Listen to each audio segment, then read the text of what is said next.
Fala, cinéfilos de plantão, tudo bem com vocês? Eu sou Vitor Polessi e este aqui é o Cine Multiverso. Pessoal, estamos aqui com mais um episódio sensacional do quadro Papo com Dublador, onde eu convido grandes nomes da dublagem brasileira para a gente relembrar um pouco da carreira e também relembrar essa linda história que a dublagem brasileira tem. E hoje, no nosso 10º episódio, mais que especial, eu estou recebendo ele que tem um currículo, gente, gigantesco, além da dublagem, tem uma carreira no teatro, na televisão, um artista completo e muito versátil.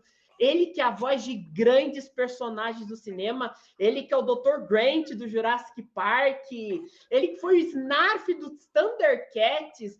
Não só isso, ele dublou o rei do rock, Elvis Presley, e não só isso, um dos grandes diretores da história do cinema, Woody Allen, e, Michael Douglas. Pois é, a voz é dele também, gente. Então, eu vou receber Elcio Romar. Elcio, primeiramente, muito obrigado por você ter aceitado aqui o convite. Se apresente rapidinho aí para a galera.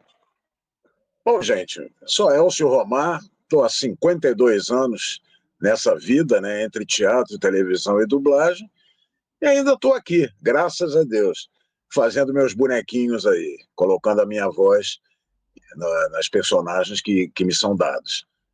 É isso aí, estou aqui. É um prazer estar falando com você, Vitor, é um prazer estar falando com seus espectadores, e vamos conversar um pouquinho sobre a minha vida. Sim, e que vou te falar, é grande. Eu falei só pouquíssimas coisas, gente, mas tem muita coisa legal aí que a gente vai falar. Então, se inscreve aí no canal, ative o sininho as notificações para você nunca perder sempre que um conteúdo aqui no canal for lançado. Mas vamos já começar, vamos direto ao assunto, que assim, para a gente ter um contexto, né? Eu acho que é importante, apesar de ser uma pergunta já batida, mas eu acho importante a gente ter todo o contexto para que o público entenda, né, certas coisas. E aí eu queria perguntar para você, Elcio, como foi o seu início de carreira na dublagem? Como você caiu dentro desse mundo e desse universo? E junto a isso, eu queria muito saber como é que foi a tua vivência na Herbert Richards, que foi um celeiro de grandes talentos, de grandes vozes, né? Muitos dubladores trabalharam lá na Herbert Richards, e para muita gente, Herbert Richards é um sinônimo de dublagem. Você pensa em dublagem, você já lembra de Herbert Richards. Então, conta um pouquinho como foi seu início de carreira e a sua experiência lá na Herbert Richards. Bom, o meu início de carreira foi em 1973. Eu era apaixonado por radioteatro, né? Sempre fui. A minha infância toda era com o ouvido colado no rádio, ouvindo aquelas novelas de rádio, aquela coisa toda. E em 73, eu estava já interessado, já estava começando a fazer escola de teatro. Falei, poxa, eu vou tentar, vou ver como é que é isso, né? Que eu via dublagem, Cine Castro, dublagem, Herbert Richards e tal.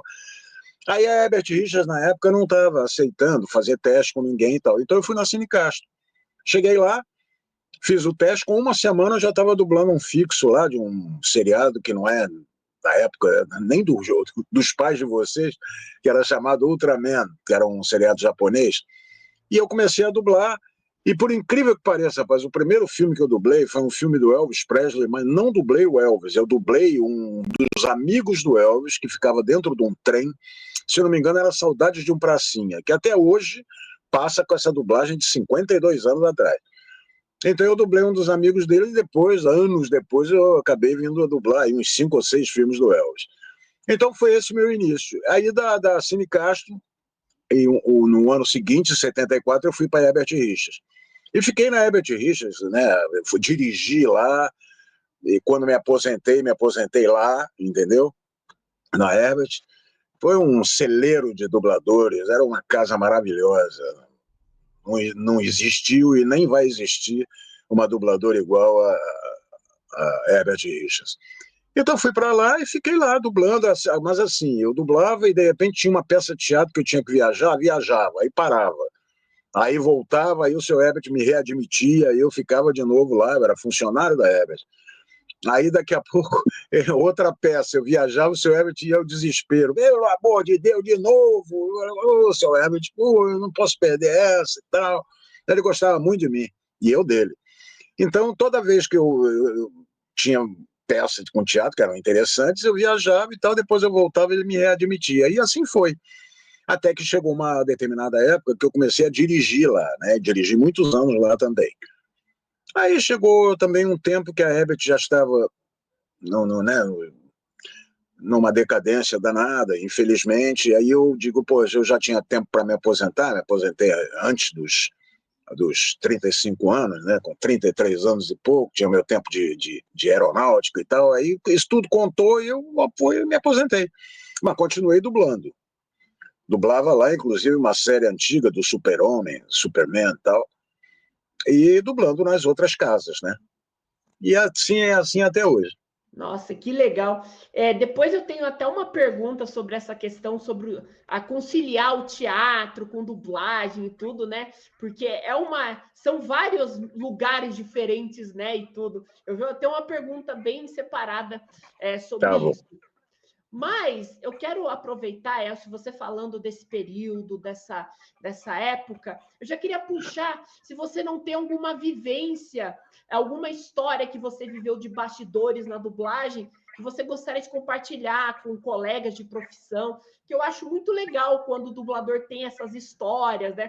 As pegadinhas, né? Eu descobri, né, que alguns dubladores pregavam pegadinhas nos outros, que era uma zoeira e tudo, que deixava aquele ambiente, né, apesar de ser trabalho, de haver profissionalismo, mas deixava o ambiente mais leve, mais divertido. Você tem alguma vivência, uma história para compartilhar com a gente? Eu tenho alguns fatos curiosos, engraçados. Eu, por exemplo, tinha um rapaz que entrou lá na dublagem, ele nunca despontou como um grande dublador. Ele era muito nervoso, cara, muito nervoso, estava no início também. Então eu escalei ele para fazer dobra. Dobra, quando a gente desdobra, são dois papeizinhos pequenos, um no início e outro no final do filme. A gente tinha o costume de fazer isso. Então eu chamei. Aí ele tinha uma voz de alto-falante, rapaz. Alto-falante, você não tem nem boca para você sincronizar, é só seguir o som, né? Sim. Então eu botei lá, disse é o loop tal, ele ensaiei, gravando.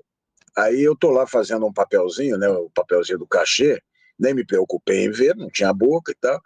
Aí eu escuto, doutor Fulano, 4781. Doutor Fulano, 4781. Falei, pô, 4781, isso é código? Falei, meu filho. Aí fui olhar, era quarto 781. Falei, querido, é quarto 781. Pô, desculpe.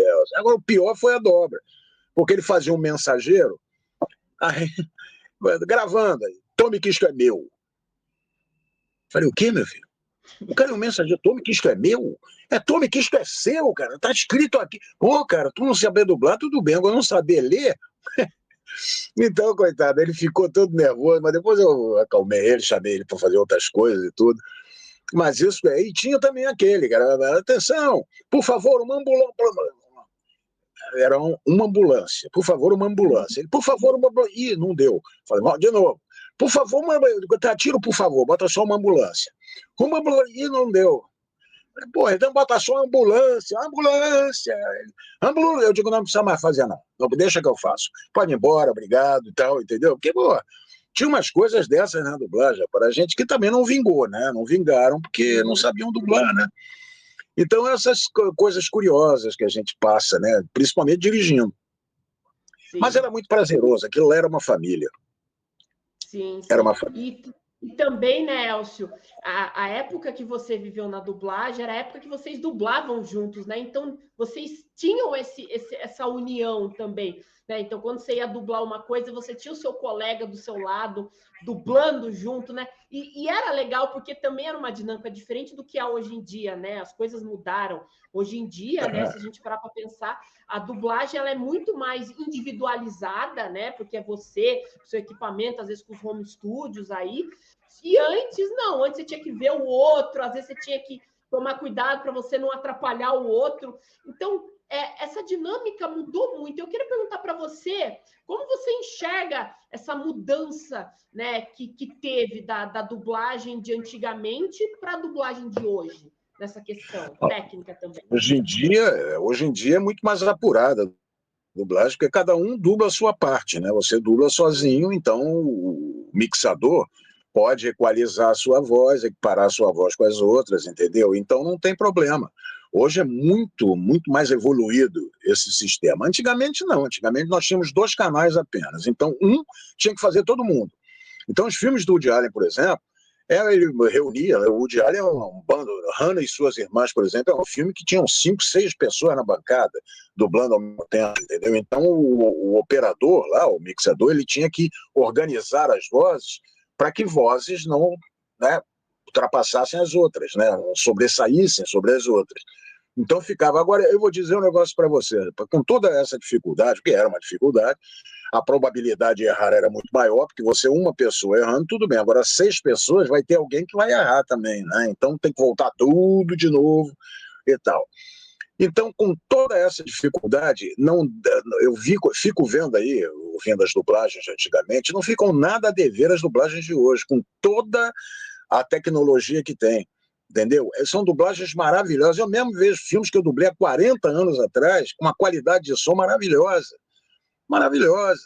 E era todo mundo ali juntinho, ali na bancada, os filmes do Diário, então, pô, e tudo, rapaz, perfeito, perfeito.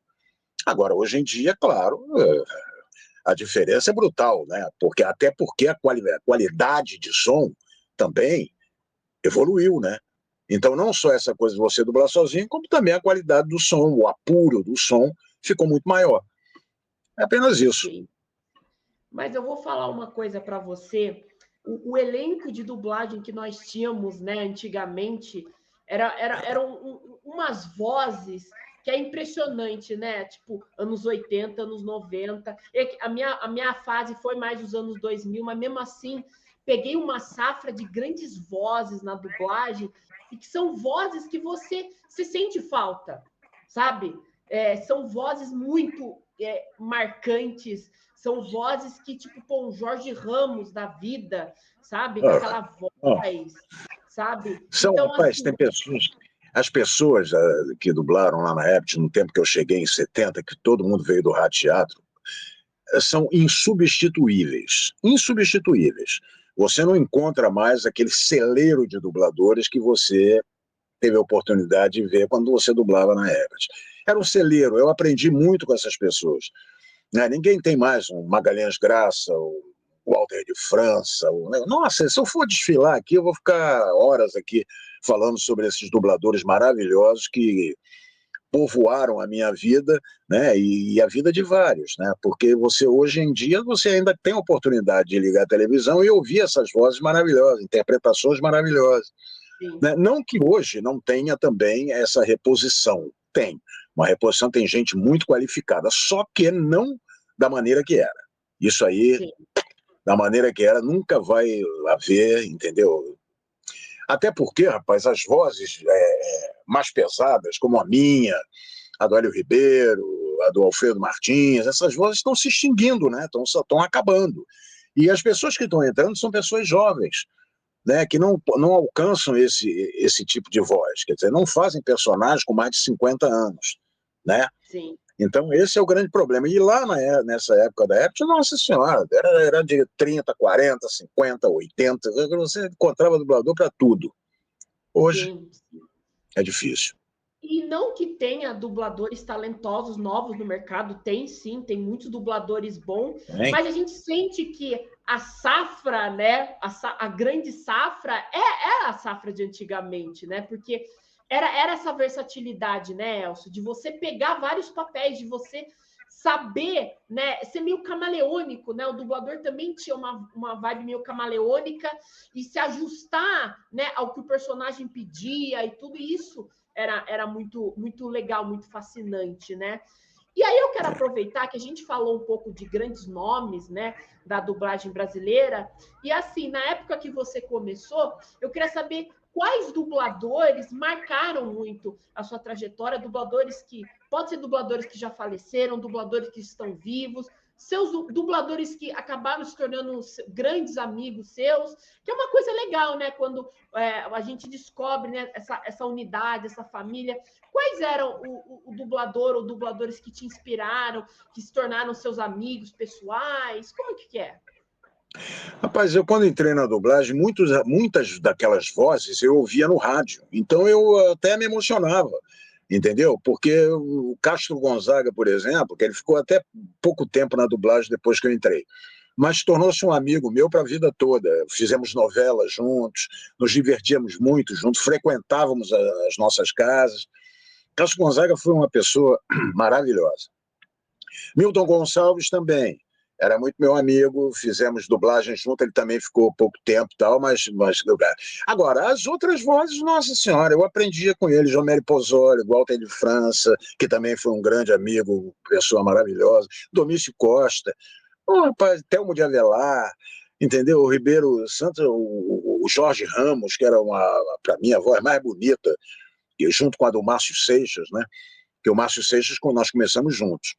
Então, rapaz, era um celeiro, todos eram amigos, todos se davam bem, a gente frequentava a casa um dos outros, entendeu? Coisa que não existe mais, até pela violência do Rio de Janeiro e tudo, então hoje é difícil você sair de casa.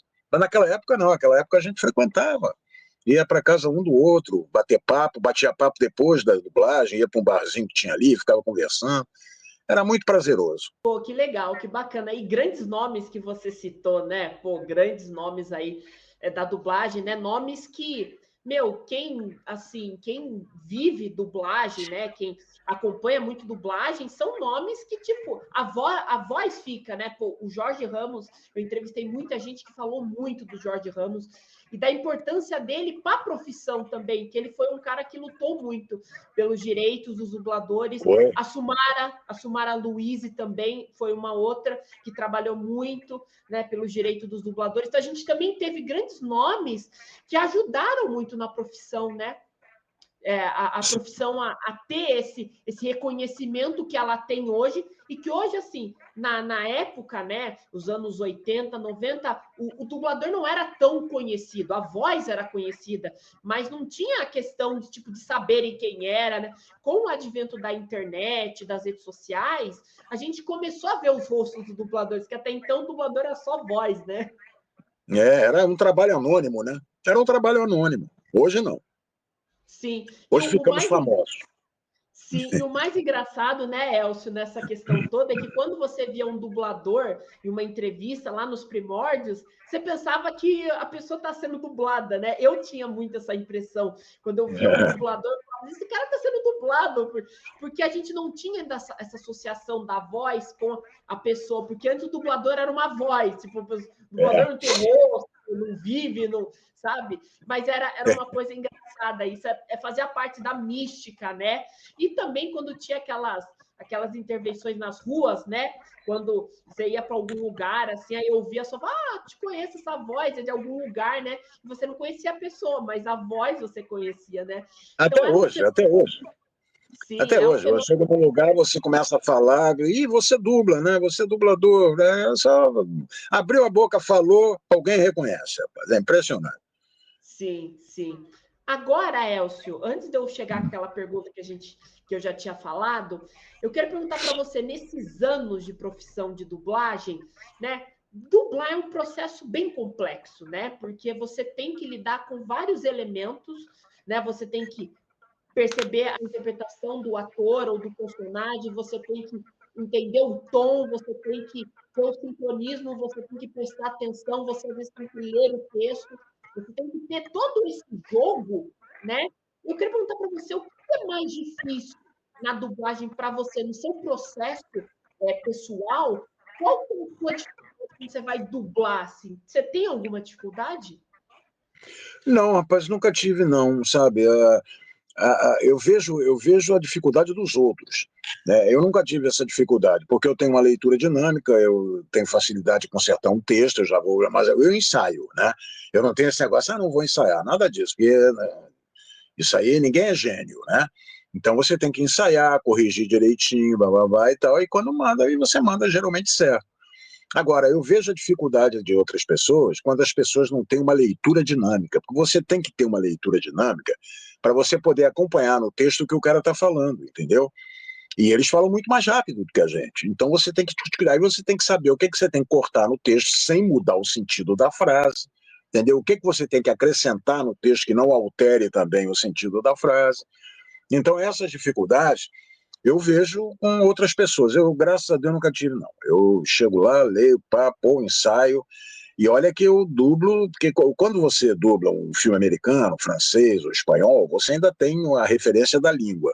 Agora, um filme turco, japonês, coreano, pô, aí é fogo, pô. Você tem que se basear nas pausas, entendeu? Então é muito mais complicado. Mas a gente destrincha. Eu não tenho esse problema, não. Sim. O legal do dublador é que, assim, você vai num dia, você faz um personagem de uma série turca, aí depois você está fazendo um personagem americano, você está fazendo um personagem espanhol, fazendo uma novela, uma animação. E, assim, o dublador, ele, como eu falei, né, da questão do camaleão, ele tem que se, né, ajustar aquele personagem que ele vai dublar. Teve um dublador que comentou uma coisa interessante, né, que uma das questões era a questão do tempo, porque você chega e já faz, você não tem o tempo de entender tanto aquele personagem, de você assimilar. Não é que nem um trabalho de atuação, por exemplo, quando você recebe o papel, você tem meses de preparação, às vezes até laboratório. Na dublagem, você chega e pega aquele personagem e vamos que vamos, né? Então, é uma preparação que você já tem que estar preparado. Você tem que chegar no estúdio e vamos que vamos. Então, isso eu acho muito legal, prepara muito. E eu já também vi muita gente falando, né, que muitos atores não conseguem se adequar à dublagem, porque é um ritmo, uma pegada diferente, né? E falam, né, que muitos dubladores conseguem se ajustar muito à linguagem de teatro, assim, e de televisão, porque eles têm essa rapidez, eles têm essa agilidade, né? Então, é muito interessante quando eu já ouvi muito essa questão que muitas pessoas, muitos atores, não conseguem ir para o ramo da dublagem porque não conseguem ter essa pegada, sabe? Não conseguem ter essa rapidez, assim. Isso é uma coisa interessante, né? Que também vem com a prática. Se você estudar bem, praticar, você pode também chegar a atingir isso, né? Porque, rapaz, você tem que ter jogo de cintura em tudo na vida, né? Sem jogo de cintura você não consegue nem atravessar a rua. Então você tem que ter jogo de cintura em tudo que você faz. E essa coisa de atores, eu conheço atores maravilhosos que nunca conseguiram dublar, porque a dublagem tem uma definição, ou ela é fácil ou é impossível. Ou você tem facilidade de fazer, ou você vai ficar 40 anos ali e nunca vai conseguir sair daquele estágio, entendeu? Então é isso. A dublagem é um dom. É um dom. Essa que é a grande realidade. Tá? Você, para ser um bom dublador, para ter agilidade, fazer tudo bonitinho, corrigir texto, tem que ter jogo de cintura. Isso aí não tenha dúvida. E é um dom. Sim, com certeza. Agora eu vou fazer vou resgatar aquela pergunta, né? Porque o Elcio, ele tem não só a carreira de dublador, mas ele também fez teatro, tem uma carreira muito grande no teatro. Se não me engano, você também foi produtor de teatro, né, Elcio? Eu produzi uma peça só, mas eu fui mais ator. Fui só ator, só produzi Beleza. uma peça. Beleza. Porque também tem atores que também fazem produção, acho que o Samir, né? O Samir Murad, ele faz produção, né? Que já entrevistei ele aqui, eu adoro o Samir. E também você também teve na televisão, também você fez uns papéis, e agora, Elcio, eu vou desenterrar isso lá do túnel do tempo, que assim, a minha primeira experiência sua como ator foi num seriado da Diarista, chamado A Diarista, que tinha a Cláudia Rodrigues, Dira Paz e tudo. Eu lembro que você participou de um episódio, né, que ela ia e ela estava toda maquiada e você falava: sai daqui, macaca. Marcou tanto que eu era criança, né? Então, marcou muito essa minha. Você atuando, né? Você como ator. Certo. Essa participação rapidinha que você teve nessa esquete de A Diarista, né? Mas eu queria complementar que é uma memória afetiva da minha cabeça, né? Mas como que foi para você conciliar televisão, teatro? Não sei se chegou a fazer cinema também, mas como que você foi, né, conciliar todas essas áreas? Rapaz, não foi brincadeira, não. Foi uma coisa muito difícil, porque eu lá na Herbert, eu dublava, né, dirigia e à noite ainda ia ensaiar. teatro. Uhum. Então eu saía, eu chegava lá na Ebert 8 horas da manhã e chegava em casa 1 hora da manhã do dia seguinte, para estar de novo às 8 horas da manhã lá, entendeu? Na Ebert. Então mas eu era jovem, né? Você é novo, você vai e tal. Então, mas eu penei um bocado. E teatro e televisão são duas coisas também que são danadas, né? Porque o diretor não gosta, do diretor de novela, quando você faz teatro, porque você tem né, um horário para poder sair e tal. Mas eu consegui passar por cima de tudo isso e fiz tanto televisão, tanto teatro, e aí a dublagem ficava um pouquinho de lado, né? Quando eu fazia televisão e teatro. Quando eu não fazia televisão, era dublagem e teatro. Mas sempre fazendo essas coisas paralelamente, entendeu? Mas não era Sim. muito difícil, não. Era penoso, era penoso. Mas quando você faz o que você gosta, rapaz, você leva na boa. Com certeza. E aí eu te pergunto, você tem alguma preferência? Tipo, você gosta mais de dublar, gosta mais de teatro, fazer televisão? Você tem alguma preferência ou para você, essas três áreas, você gosta igualmente? Não, eu gosto mais de teatro. Né? Por isso eu fiz 47 peças de teatro, viajei por esse Brasil inteiro várias vezes com peças boas, importantes, com gente conhecida e tal. Então o teatro para mim sempre foi a minha praia. Né? A televisão nunca foi minha praia, não. A televisão eu fiz para poder fazer teatro. Ou seja, Uhum. para ficar conhecido nas novelas pelos produtores, diretores, colegas e tudo que são eles que te indicam para fazer teatro. Né? Teatro você não bate na porta pedindo trabalho, você tem que ser indicado por alguém. Então foi meu grande barato. Quando eu alcancei isso, aí a televisão para mim deixou de ser uma prioridade. Eu fazia só participações, participação aqui, Sim. participação ali, mas isso nem hoje nem isso eu faço mais, né? Não quero. Uhum. Então eu fico só com o teatro. O teatro hoje em dia está difícil, já era difícil antes da pandemia. Depois da pandemia, pior ainda, né? Você tem que produzir alguma coisa, tem que ter patrocínio, né? Então já é diferente da época em que eu atuava de terça a domingo, fazendo 2 sessões na quinta, 2 do sábado e 2 no domingo. Então você faturava um dinheirinho na bilheteria. Hoje é de sexta a domingo, então só com patrocínio, né? Tá muito difícil. Então eu fiquei na dublagem, estou na dublagem e, graças a Deus, até hoje isso também me permitiu ter mais tempo para dublar, né? Mas É isso olha, aí. te falar, o teatro ele é uma rotina, né, que tem que ter um condicionamento físico, né? Eu sou formado, né? Eu sou ator, né? Tenho DRT e tudo. E eu, na minha época, né, de fazer peças e tudo, né? Você às vezes tem que emendar 2 apresentações num dia só. Você tem que cuidar da sua voz, do seu corpo. E aí chega no final das 2 sessões, você tá todo quebrado. E aí você tem que se recuperar, porque no dia seguinte, às vezes, tem mais 2 sessões, sabe? Então, o teatro, ele te ajuda a condicionar o seu corpo para lidar com isso, dar essa resistência, né? E eu acho isso fascinante, eu adoro teatro também, gosto da dublagem, mas também gosto do teatro porque ele tem todo esse senso também de família, esse senso de união, esse senso de, sabe, você tá vivendo aquilo, né, com uma intensidade, né, grande, porque na televisão você tem questão das câmeras e tudo, mas no teatro é ao vivo, você tá lá, você tá vivendo por aquele momento aquele personagem. Então é uma coisa também, né? São áreas diferentes, mas todas são legais, sabe? De ter alguma experiência. O teatro não tem igual, porque o teatro você tem a energia do público, entendeu? E, Que bate em você de volta. Então você pode fazer 2, 3 sessões, você pode até ficar cansado, mas você não fica chateado. Não, você fica, sabe, você sai dali do teatro, você respira fundo, pronto, você já voltou ao normal, entendeu? É, sim, é, é sim. uma experiência maravilhosa. Teatro E é maravilhoso. a energia do público, né, Elcio, é uma coisa fantástica, né? O Oh, público traz aquilo, é fantástico.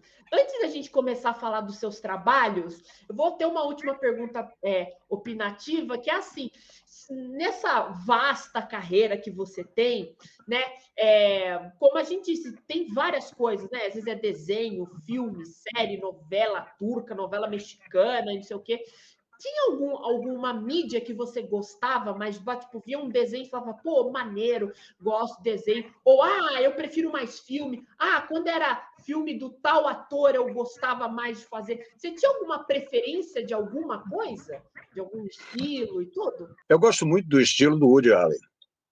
Eu sou fã, como ele, como diretor, como ator. Eu acho o trabalho dele maravilhoso. Então eu gostava muito de dublar ele, embora fosse muito difícil, né? O Woody Allen não era mole de ser dublado, não. Agora, tem outros atores. Michael Douglas eu dublo muito, eu gosto também do estilo dele.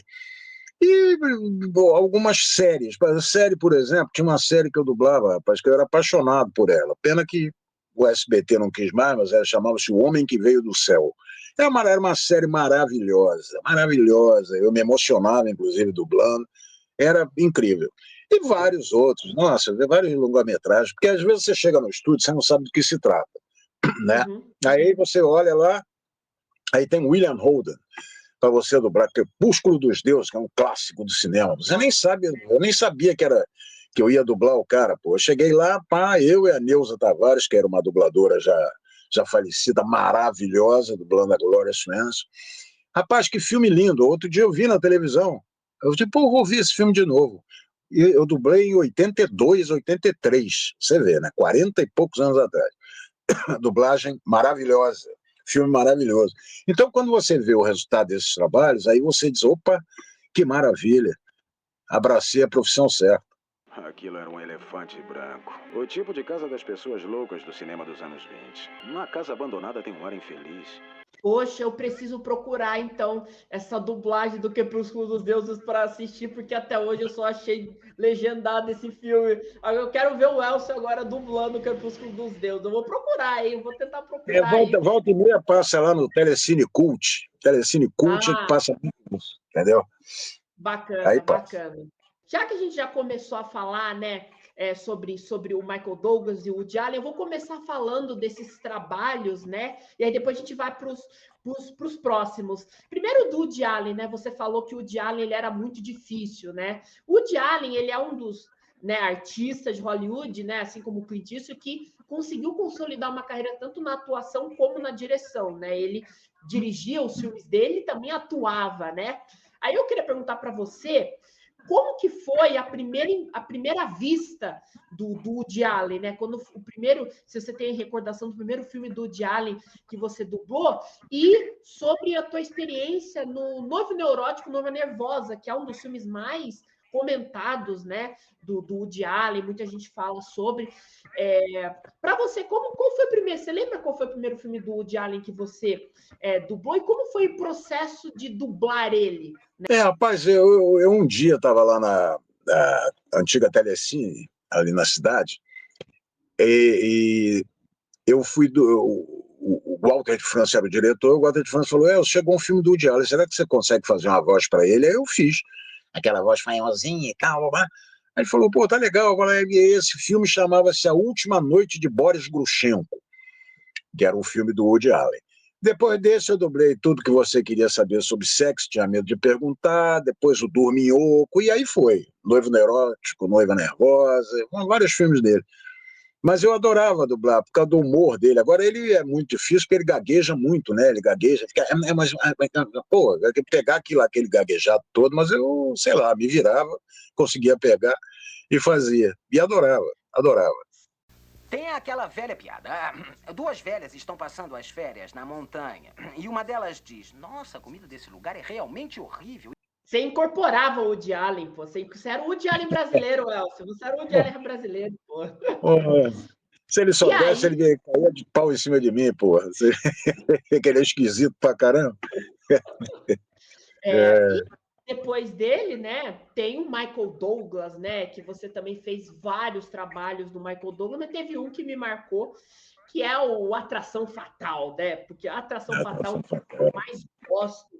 E é um filme que o personagem dele era extremamente dúbio, né? Apesar da personagem da Glenn Close, né? Mas ele também tinha a dubiedade dele, assim como ela também tinha, e ela também foi feita pela Sumara Louise, que, putz... Foi feita pela Sumara, maravilhosa. Olha, dupla, Elcio Romário e Sumara Louise, assim, Atração Fatal. Vejam dublado, porque a Atração Fatal dublado é fantástico. Original também, muito bom ver os atores, mas também veja dublado, porque a dublagem também tá sensacional. E aí, o Michael Douglas, eu quero perguntar para você também como é que foi esse processo do Michael Douglas, porque também é outra pegada, tem outra entonação, outro jeito, né, que é diferente do Woody Allen. Como é que foi para você também dublar, né, o Michael Douglas nas produções? Rapaz, não teve muito problema, não. O primeiro filme que eu peguei dele, eu não me lembro exatamente, eu acho que foi Tudo por uma Esmeralda. Foi o primeiro filme que eu dublei dele. E a partir dali comecei a dublar tudo. Eu boto a minha voz normal, um pouco mais grossa, entendeu? Porque eu hoje em dia estou fazendo muito velho, pô. Velho tem que ficar arranhando a voz e tal, os caras, porque hoje em dia não tem gente para dublar cara de 70, 80, 90 anos. Então a gente dá um jeito. Mas eu boto a minha voz normal, a voz mais grossa e tudo, e dublo o Michael Douglas. Eu dublei agora uma série dele lá para São Paulo, chamado Método Kominsky, que é uma maravilhosa série, maravilhosa. Ele e o Alan Arkin, que faleceu há pouco tempo. Mas que série boa, rapaz. Dublei, tive o maior prazer de dublá-lo. E tem, quer dizer, aparecendo um filme dele aí, as pessoas lembrando de mim, eu tô dentro. Isso tem que acabar.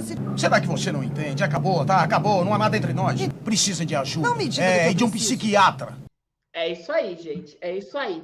E aí, para a gente terminar essa trinca assim de grandes nomes, né, da cultura pop, você fez talvez muita gente não saiba disso, né? Porque era uma dublagem mais antiga. Eu não sei se esses filmes do Elvis chegaram a ser redublados ou se realmente a dublagem não foi muito não é perdida, né? Mas assim, tem dublagens que são difíceis de você conseguir ter acesso, né? Mas o Elcio chegou a dublar o Elvis Presley em alguns filmes, né? Foi no começo de carreira, né, Elcio, que você fez o Elvis Presley, né? No começo, não tão no começo, entendeu? Eu já tinha alguns 10, 12 anos já de dublagem quando eu comecei a dublar os filmes do Elvis Presley. Eu dublei uns 4 ou 5 filmes dele. Eu me lembro muito de um que é com Caipira Não Se Brinca. Esse eu lembro porque ele fazia um papel duplo, fazia ele e o irmão, e aí eu dublava os dois, entendeu? Esse eu me lembro. Mas ele foi dublado por vários dubladores maravilhosos, como o Afonso Celso Vasconcelos, né? O Carlos Marques. Eu acho que o Newton da Mata também dublou em um filme ou 2. E eu, uns 4 ou 5 ou 6, eu acho que tem uns 5 filmes que eu dublei dele. Bom, para começar, é uma coleção de amostras. E muito legal, né? Porque tem gente também que não conhecia que o Elvis também teve uma carreira no cinema, sabe? Então é bem legal a gente descobrir coisas, né? Que o Elvis teve uma carreira para o cinema, que o Elvis teve filmes aqui dublados pelo Elcio. Então, gente, depois vão pesquisar aí que realmente tem alguns filmes que eu quero ver o Elvis como ator, que eu nunca tive essa referência dele como ator, sabe? Então, é uma coisa interessante também. Como eu vejo muito filme, né? Eu tô sempre atrás de novidades, assim, tudo. Eu vou buscar ir atrás de ver filmes. Só que eu quero ver com a dublagem do Elcio. Eu quero procurar aí os filmes para a gente poder aí ver. Agora, Elcio, agora eu tenho que falar de um personagem que vai ativar a memória afetiva de um monte de gente. Que eu peguei essa fase, mas muito pequeno. Então, não tive tanta familiaridade. Mas tem uma galera aí que, Thundercats foi algo da infância. E você fez o Snarf com aquela voz aí, que eu imagino que muita gente pode chegar e te pedir para fazer aquela voz e tudo, né? Já foi tempo. Já foi.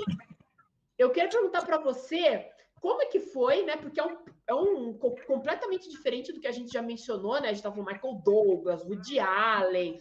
Aí tu pega esse gato aí com essa voz para fazer. Como que foi fazer o Snarf? Como foi esse desafio para você? Rapaz, olha, eu vou te dizer, o Newton da Mata foi que me chamou para fazer. Ele falou, tu faz esse gato aí, consegue fazer esse gato? Aí eu vi mais ou menos a voz dele no filme, no desenho. Aí mandei aquela voz e acabou colando, né? Porque, pô, o gato, rapaz, com a voz esganiçada, que acabava com a minha garganta. Porque você vai fazendo, eu sei usar a garganta, tudo, mas né? Chega uma determinada hora, um determinado tempo, se você não descansa, você, pô. Mas eu consegui fazer aquele gato a caráter, rapaz. E eu vou te dizer, coisa. Porque todo mundo, pô, pedia, até hoje em dia ainda pedem, mas eu não tenho mais voz para fazer esse troço, para fazer esse gato, rapaz. Mas que bom, foi um sucesso danado, marcou uma geração inteira. Nossa, mãe. Foi muito bom, foi muito prazeroso fazer. Eu não! Eu tive no sadia todas as maldições que já pude aguentar! Pois é, e eu fico imaginando às vezes, você é o Snarf, faz aí a voz do Snarf, né? Eu fico imaginando aí a galera, né? Porque tem isso, né? Porque às vezes mandando áudio, né, Elcio? Né? Fala assim, manda um áudio, manda parabéns com a voz do Snarf, né? Algumas frases dessas coisas, né? Não faço mais, não. Mas teve outro personagem de desenho também que você fez, que é muito legal, né? Do desenho Tá Dando Onda, fez o Big Z, que é um personagem super legal. Big Z. E é interessante, né? Todo o arco dele no desenho e tudo, né? Que ele era um grande surfista, aí ele meio que não conseguiu lidar com o fracasso dele, aí ele ficou escondido, engordou, né? Ficou, né? E aí depois o protagonista descobre tudo, né? Como é que foi fazer esse personagem? Que eu sei que é um personagem que é muito reconhecido seu, as pessoas falam bastante desse personagem para você. Como é que é esse personagem? Como que foi fazer, né, o Big Z? Rapaz, foi também uma experiência maravilhosa. Foi dirigido pela Marlene Costa e pela Cristina, que é a representante lá da empresa, e me orientaram, né, sobre como fazer, não colocava voz caricata nem nada e tudo, e eu coloquei aquela voz meio blasé, o cara meio surfista, entendeu? É isso aí e tal, e ficou uma voz assim, todo zen, né, ele era zen, e aí foi gostoso, eu vi o resultado também, gostei muito, e o elenco também da dublagem era maravilhoso, todo mundo ali estava encaixado. Os filmes que a Marlene dubla junto com a Cristina que ele dirige, né? Junto com a Cristina, são maravilhosos. Beleza, viu? Você passou. O quê? Conseguiu! Tá pronto! Vamos cair! Não brinca comigo, não. Agora, tem uns trabalhos, tem uns 2 trabalhos, assim, que não são tão falados seus, mas eu tenho uma memória bem divertida, né? Um delas foi de um desenho pet, que você fez uma águia chamada Tibete, que era uma águia muito divertida, porque ela tinha aquela voz, ela tinha aquela imponência, mas ele era todo sensível, ele era engraçado. Então, era uma quebra muito, muito legal. Esse trabalho seu, eu acho muito bacana. É mais forte que eu nasci com esse instinto assassino. Tem razão, até para um predador eu sou egoísta, eu sou um predador egoísta. E um outro trabalho, esse é muito desconhecido, é porque eu amo muito desenho, então eu marco muitas vozes dos dubladores. Mas você fez o Ben 10 Omniverse, você fez um personagem chamado Professor T. Rockstar, que era um alienígena que tinha 4 braços, ele era meio inseto, ele tinha um bigode, tudo. Ele era um vendedor, ele era um contrabandista, alguma coisa assim. Daí era um personagem que acho que apareceu umas 2, 3 vezes no desenho, mas me marcou porque era sua voz, né? Que era um personagem... Olá, meu jovem. Estaria interessado em... madame, estou vendo que uma criatura linda como a senhora... Mas você sabe que desse eu nem me lembro. Eu me lembro de um desenho que eu adoro quando eu vejo, chamado Rebelde Sem Páscoa, que eu faço um pinto que fala espanhol. É uma maravilha, eu adoro aquele trabalho, cara. O pinto que fala tudo assim, senhorita triste, por que, senhor? Não fique assim. Porra, cara, ele me deu um prazer de fazer aquele trabalho, porque é uma coisa diferente daquilo que você faz, né, no dia a dia. Então, pô, é o desenho que eu mais gosto, por incrível que pareça, é Rebelde Sem Páscoa. O poder está circulando em minhas veias. É bom ser o rei. Aí você também fez um personagem, né, de um seriado também que eu assistia muito no SBT, que era o Victor Baxter, nas Visões da Raven. Visões da Raven. Né? E era um personagem também cômico, né? Era um personagem que era mais engraçado, ele tinha mais a pegada, né, das sitcoms americanas, né? Então tinha todos aquelas gags e tudo, né? Esse personagem marcou muito você, assim? Ou foi um personagem que você fez e passou, vamos dizer assim? Eu fiz como faço todos os outros personagens, mas o problema é que o grande problema é que teve uma época lá que eu deixei até de dublá-lo, né? Porque teve um problema com a Disney, não sei o que e tal, deixei de dublar, e o Mauro Ramos eu acho que entrou no meu lugar, mas depois eu voltei a dublá-lo. Então eu não sei, eu acho que a pendenga acabou e eu voltei a dublá-lo.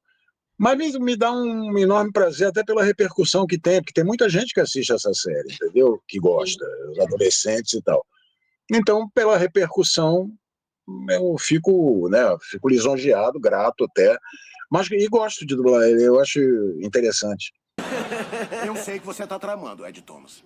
Você quer as duas. Eu gosto. Sim.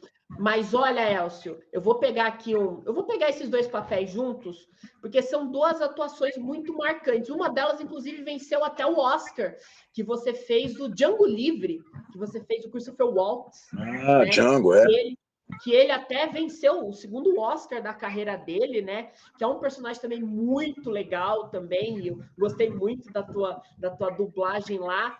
Eu diria Auf Wiedersehen. E como eu não gostaria de vê-lo novamente, ao senhor eu digo adeus. Mas o Sargento do Nascido para Matar, olha, é um trabalho fenomenal, assim. O ator, assim, mas a tua dublagem, eu posso dizer porque eu vi os dois, eu vi tanto o original quanto o dublado. E você vestiu o personagem com um brilhantismo que, assim, para mim parecia que ele tinha a voz do Elcio. O ator tinha a voz do Elcio. Tanto que quando eu vi o original, levou um tempo para eu me acostumar. Falei assim, ué, essa não é a voz dele? Cadê a voz do Elcio? Pô, esse cara é brasileiro, pô. Mas eu imagino ter sido um trabalho muito intenso para você, que apesar dele estar numa parte do filme especificamente, mas ele gritava, ele era incisivo, ele era intenso. Como é que foi para você esses dois trabalhos? Rapaz, esse sargento, que por sinal não era ator, era sargento mesmo, né? Não sei se vocês sabem disso. Agora, me deu um trabalho enorme fazer, mas também me deu um prazer muito grande, porque o resultado foi ótimo e, para mim, na minha opinião, talvez seja o melhor trabalho que eu já tenha feito em dublagem. Quem me ajudou muito foi a Sheila Dorfman, que era a diretora, e foi extenuante, porque tinha que repetir, aquilo ali não tinha jeito, e sempre com aquela voz gritada, com aquela característica dele. Mas foi muito prazeroso, rapaz, o resultado foi fantástico. Eu adoro esse trabalho, adoro. Olha, vou te falar, é incrível. É incrível. Eu realmente. O filme ele é impactante nessa cena inicial, né? Ele é intenso, né? Até porque o Kubrick ele é um cara intenso nos filmes dele, né? Laranja Mecânica, o próprio Barry Lyndon, Olhos Bem Fechados, Lolita 2001, tantos filmes aí que o Kubrick fez. Ele é um cara perfeccionista, intenso, né? E a gente sente isso, né? E legal, eu não sabia que foi a Sheila Dorfman que dirigiu. Parabéns para Sheila Dorfman aí, foi um belo trabalho de direção de dublagem. Recruta, Pyle! Por que o seu baú está destrancado? Pyle, se tem uma coisa nesse mundo que eu odeio, é um baú destrancado. Aí eu vou pegar uma franquia mais famosa, né, Elcio? Que é o Harry Potter, né? Que muitos fizeram. Eita. E você fez o Sirius Black, né? O Gary Oldman, né? Que aí outro ator, né? E essa talvez seja uma das grandes franquias, né? Que você fez, assim, que tem uma base de fãs enorme, né? E como que foi para você fazer o Sirius Black no Harry Potter? Rapaz, quando eu fiz o Sirius Black, eu não imaginava que ia ter o sucesso que teve, né? Eu dublei como se fosse um personagem qualquer. Depois é que eu vi a repercussão, rapaz, desse trabalho, falei, meu Deus do céu, eu cheguei aí a Porto Alegre lá para ser homenageado pelos fãs, né? Porque tem os fãs do Harry Potter, todo mundo lá com varinha de condão, chapeuzinho de bruxa, aquelas coisas. E todo mundo, eu tirei fotos lá, dei autógrafo com o pessoal, fui lá para Porto Alegre, rapaz, fiquei lá 2 dias fazendo isso. Quer dizer, você vai dublar uma coisa, você não tem a menor ideia do que possa vir a ser. Pode ser um filme qualquer, como outro qualquer, e como pode ser um sucesso, de repente. E como foi o caso do Sirius Black. Pô, eu fiquei feliz a beça de saber que, né, teve essa repercussão toda. Que bom. Sim, sim. E é legal também, né? Porque você vê esse lado, né? De ir para convenção e aí você ter os fãs todos caracterizados, todos trajados e tudo. Então, é uma coisa, né, que muito dublador de anime passa, né? Porque faz lá as dublagens com anime, aí vai nesses eventos e aí tá a pessoa vestida do personagem, tudo.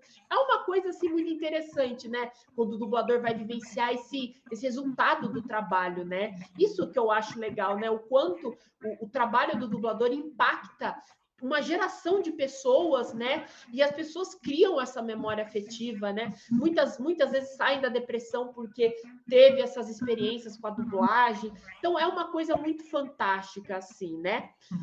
Chega a ser emocionante, né? Chega a ser emocionante. Sim. É gratificante, né? Porque daí é aquela questão, né? É um trabalho, você, né, ganha dinheiro para fazer isso, mas é um prêmio que vai muito mais além do dinheiro, né? É uma satisfação pessoal muito grande, né? É fantástico. Eu já esperei muito! 12 anos de espera! Em Azkaban! Agora, Elcio, vamos para a parte de quadrinhos, que você também fez. Você fez 3 vilões da DC.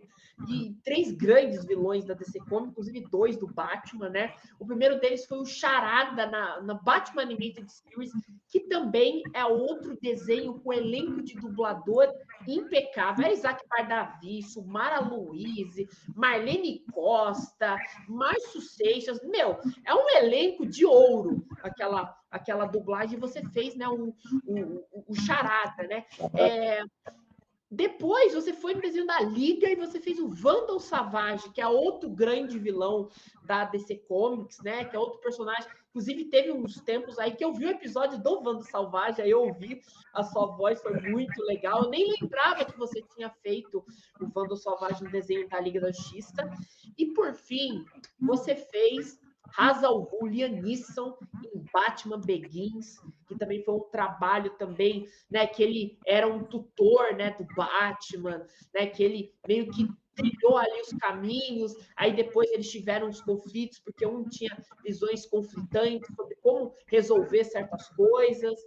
Então, assim, são 3 vilões diferentes entre si, complexos, e eu queria perguntar para você, como foi a experiência, cada um desses 3 vilões, porque foram em vários momentos diferentes, né? Um nos anos 90, nos anos 2000. Como é que foi esses 3 vilões aí para você? Teve algum que você gostou de dublar, alguma coisa assim? Olha, rapaz, aquela coisa, né? Você vai dublando conforme você olha o personagem, olha a figura, e você procura colocar uma voz adequada, né, a cada um. E esse aí eram 3 vozes até diferentes, que eu procurei colocar 3 vozes diferentes, né? O Charada um pouco mais caricato. Você é adorável. Alô? Alô? O Vandal Savage, o vilão propriamente dito. Quem diria que o Ubermensch seria verde? Meu único desejo é paz, progresso e união. E o Liam Neeson, cara, que é um ótimo ator, adoro ele, eu tentei colocar uma voz grave nele, porque ele é um homem grande, né, enorme, forte pra caramba.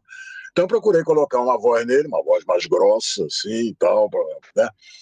E deu certo. Eu vi o filme tudo, eu falei, gostei. Eu preferia a voz do Márcio Seixas, entendeu, nele, mas Márcio naturalmente não pôde dublar por alguma razão, então eu peguei lá e tentei fazer o meu melhor. E acho que ficou bonitinho, acho que ficou legal. Você sabe desaparecer. Podemos ensiná-lo a se tornar invisível. Fique atento ao que cerca você. Eu vi agora uma pergunta na minha cabeça. Elcio, você costuma ver porque tem muito dublador que não vê os seus trabalhos finalizados por questão de autocrítica e tudo. Você é um dublador que vê os seus trabalhos quando eles saem? Vejo sim. Eu não fico catando, entendeu? Porque hoje em dia, tem vários streams aí, então tem Disney, Prime Video, não sei o quê. Então eu tenho o Now e tenho o Netflix. Então o que passa ali, eu vejo. Globoplay também, o que passa ali eu vejo. O que não passa, eu dificilmente vejo. Então tem séries que eu dublo e tudo e que não tenho acesso a elas, porque aí eu vou ter que entrar no canal, é mais um canal que eu vou entrar, mais um, entendeu? Então eu prefiro não... Sim. Mas tem séries aí que eu dublo, que eu gostaria de ver e rever, mas infelizmente, né, não posso. A Amazon também, entendeu? Então não tem acesso a elas. Sim, sim. E agora, o último trabalho aqui que eu selecionei para a gente conversar é um trabalho assim que com certeza também é muito marcante seu. É marcante para mim porque é uma das franquias que eu mais gosto. E você dividiu, né, esse personagem com outros dubladores também, né? Que foi o Dr. Grant, Sanil, na franquia Jurassic Park, né? Que você chegou a fazer.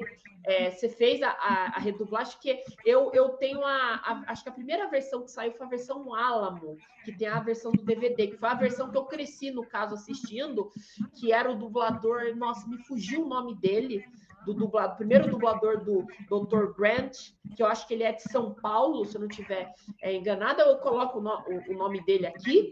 E depois, no Jurassic Park 3, foi o Marcio Seixas, que fez também, dublou aí, acho que para cinema, e do DVD também tem ele. E aí o Domínio foi o primeiro filme que você oficialmente foi a primeira escolha, né? Porque você já tinha redublado tanto o primeiro Jurassic Park quanto o Jurassic Park 3. E aí você conseguiu pegar o Dr. Grant e pegou ali em Domínio. Foi muito nostálgico, né? Porque eu também vi as dublagens na TV, e as dublagens da TV tinham a sua voz, então era muito legal, assim, né? E como foi para você fazer o Dr. Grant dessas redublagens, e depois quando você foi chamado para fazer o Dr. Grant em Jurassic World Domínio? Como é que foi para você essa experiência? Uma experiência boa. Agora é gozado, porque eu dublei o filme do Jurassic Park, e quando eu vejo na televisão, não vejo dublado por mim. Foi redublado em São Paulo, sei lá, tudo bem, também existem dubladores maravilhosos lá em São Paulo, mas a dublagem que eu fiz, que eu gostaria de ver, eu acho que eu só assisti 1 ou 2 vezes na televisão. Depois, tudo que quando passa com a dublagem de São Paulo. E depois a escolha, porque inclusive o Sanil, que é um ator que eu dublei não só no Jurassic Park, como em outros filmes, e estou dublando agora numa série, então me escolheram lá. É aquela coisa, né? Você escolhe o ator, e se ele estiver disponível, o dublador estiver disponível, ele vai e dubla, né? Então foi o meu caso. Li seus artigos. Pesquisa de solo, agricultura regenerativa, muito bons. Me dê um pouco de esperança para variar. E seus filhos? Porque às vezes acaba acontecendo essa dança das cadeiras, né? De dubladores, de vozes, né? A gente tem uma dublagem que tem X, e aí é que é a questão, né? Porque essa dublagem acho que é da Alamo, acho que teve outra, teve a Delarte também, dublou também, né? E aí às vezes, tipo, na TV passa dublagem X, depois passa dublagem Y, né? Eu acho que eu já cheguei a ver você dublando na Globo, o Jurassic Park, com a sua voz. Agora, em outras também mudava muito, né? Mas, assim, é um trabalho fantástico, né? Você, como Dr. Grant, foi muito legal ver essa trinca, né? De Elcio Romar, Hélio Ribeiro e Mônica Rossi. Putz, que trio! Que trio você estar lá no cinema e você ouvir esse trio, sabe?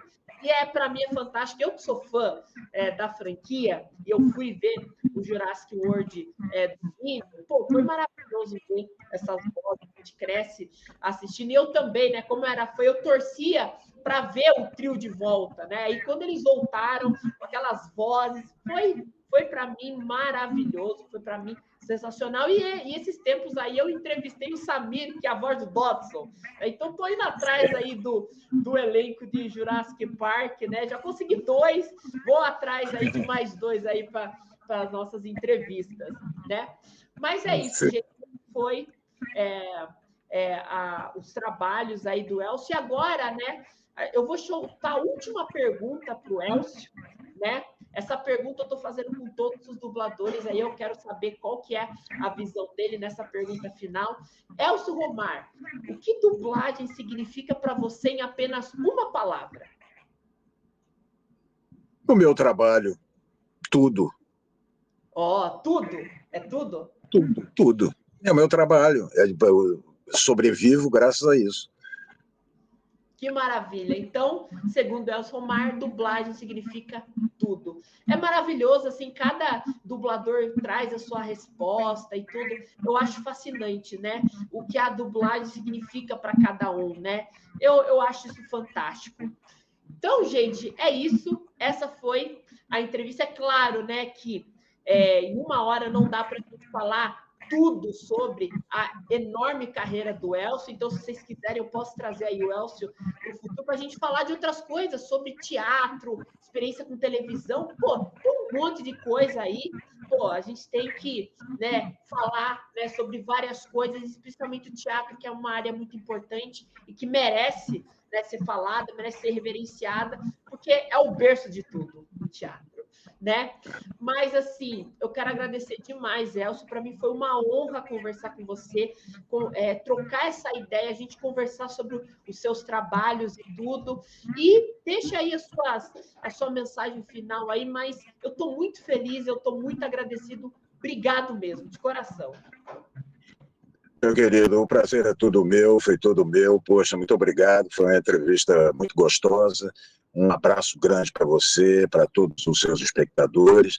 E uma frase final que eu posso dizer é o seguinte: a felicidade não é o quê, é como. Portanto, se você quer ser feliz, ou você faz o que você gosta, ou você gosta do que você faz. Se você não tiver nenhuma dessas duas possibilidades, você vai ser infeliz o resto da vida. Tá bom? Grande beijo para todos. Que maravilha, gente. Com essa mensagem aí, a gente termina aqui. Comente aí, curta, comente, compartilha. Comenta qual que é o seu trabalho favorito do Elcio. Comente também que dublador você quer que eu traga aqui no Papo com o Dublador, que eu vou atrás, hein? Eu vou atrás. Eu posso não conseguir, mas eu vou atrás, hein, gente? Então é isso, gente. Muito obrigada a todo mundo. A gente se vê aí no próximo episódio do Papo com o Dublador. Então é isso. Muito obrigado e até mais, pessoal. Tchau.